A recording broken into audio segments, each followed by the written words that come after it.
बघा मित्रांनो, आम्ही लावलेला आहे गहू आणि लाईट गेलती आणि हे फट्या अर्धे झालेल्या आहेत. हे बघू शकता तुम्ही, आम्ही गहू लावलेला आहे इथं. हे बघा, गहू लावलेला आहे.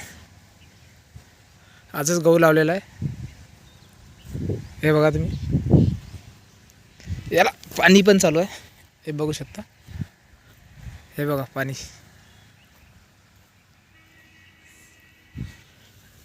पाणी चालू आहे, पाणी.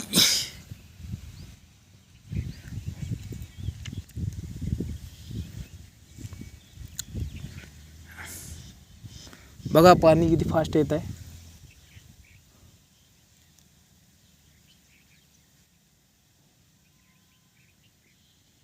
बघा मित्रांनो.